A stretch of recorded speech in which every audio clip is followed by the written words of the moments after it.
मुद्दा भी गर्मा गया है। वोट जिहाद को लेकर कांग्रेस नेता सलमान खुर्शीद की भतीजी के बयान पर बीजेपी के प्रदेश अध्यक्ष भूपेंद्र चौधरी ने पलटवार किया है। उन्होंने कहा कि कांग्रेस ने पहले भी देश को तोड़ने का काम किया था और आज भी वही काम किया जा रहा है।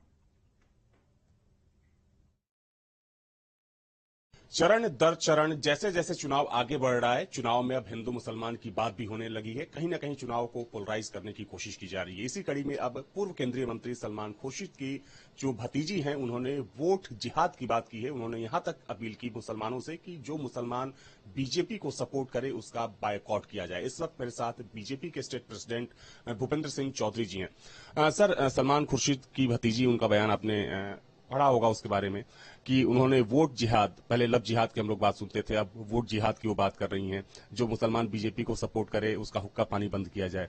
क्या कहना चाहेंगे इस पर? नहीं, कांग्रेस पार्टी का इतिहास हमेशा देश में सांप्रदायिक तनाव पैदा करने का, देश में अनावश्यक विवाद खड़ा करने का रहा है।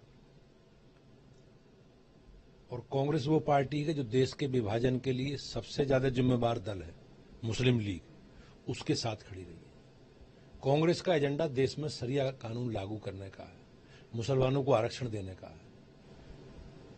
तो कांग्रेस का जो चरित्र है, उस चरित्र को पूरे देश की, प्रदेश की जनता जानती है। और ये लोग मोदी जी का जो एजेंडा है विकास का, डेवलपमेंट का, उससे घबराकर ये लोग देश को अब जातीय सामाजिक तनाव के आधार पर, धार्मिक आधार के तनाव के आधार पर अपना राजनीतिक एजेंडा सेट करने की कोशिश कर रहे हैं। लेकिन ये कुछ भी बोलें, प्रदेश की जनता, देश की जनता मोदी जी के साथ है।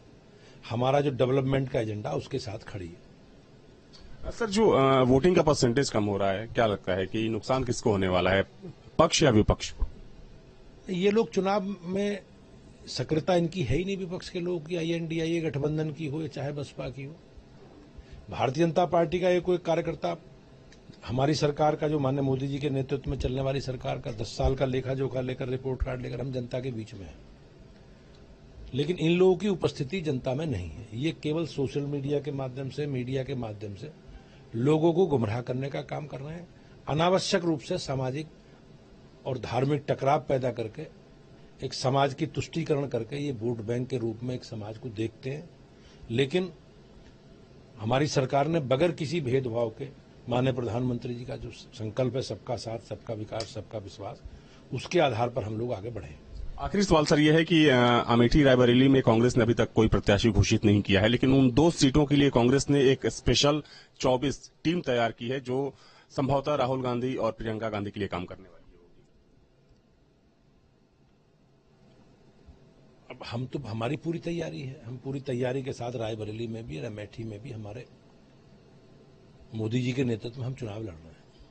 बीजेपी का एक कोई कार्यकर्ता लगातार अपने कार्यक्रम और अभियानों के माध्यम से जनता के बीच में एक्टिव है।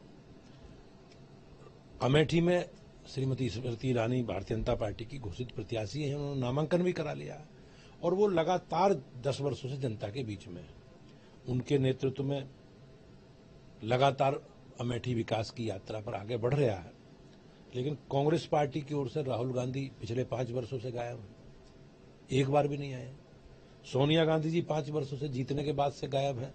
और अब ऐसी आपको जानकारी है कि वो राजस्थान से राज्यसभा के सदस्य बन चुकी हैं। तो कांग्रेस असमंजस में है और कांग्रेस निश्चित रूप से ये मानती है कि हमारे लिए उत्तर प्रदेश में कोई संभावना बची नहीं। तो बीजेपी के प्रदेश अध्यक्ष ने साफ तौर पर कांग्रेस पर हमला बोलते हुए कहा है कि कांग्रेस ने पहले भी देश को बांटने और तोड़ने का काम किया था और कांग्रेस इस चुनाव में भी वही काम कर रही है। कांग्रेस की कोशिश है कि समाज को बांटा जाए, समाज को तोड़ा जाए, ताकि उसे चुनावी लाभ मिल सके। वीडियो जर्नलिस्ट सैफुल हसन के साथ अविनाश सिंह, न्यूज स्टेट, लखनऊ।